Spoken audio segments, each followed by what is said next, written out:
Okey, adik Syed Saddiq ni dia marah pembangkang. Sangat malang sekali kita di pihak pembangkang yang paling lantang membawa nama Melayu Islam memilih untuk boikot perbahasan. Sebab boikot sidang media khas RCI Tabung Haji.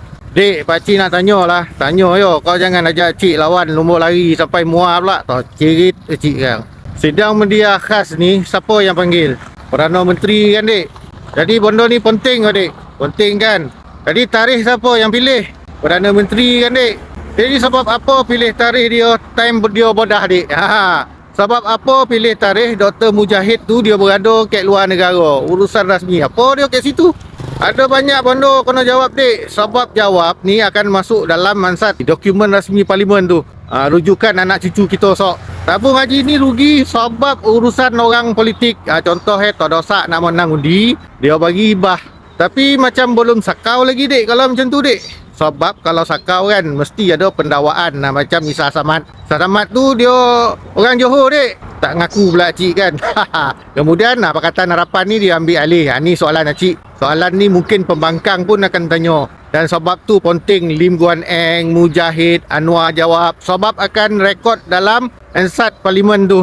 Pakatan Harapan ni dia nak tutup defisit. Kan dia heboh kan bising-bising pasal defisit kan. Jadi kenapa nak tutup defisit ni dia kena pula jual aset ni?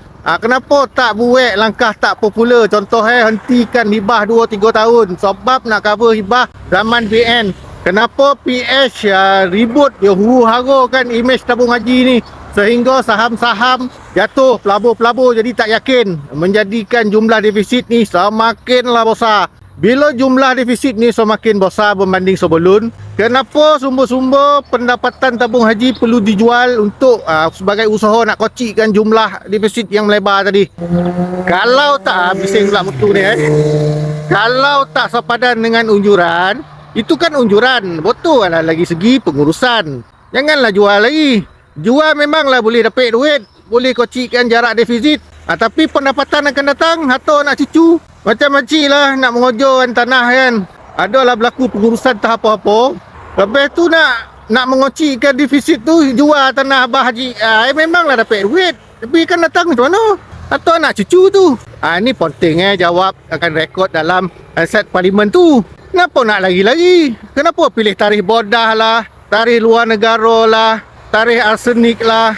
Ni pakcik tanya yo ni tau. Sebab nak faham. Tapi kau janganlah cabar cik lumba lari pula. Lumba lari bukan sukan cik. Cik gusti lembut anda lah.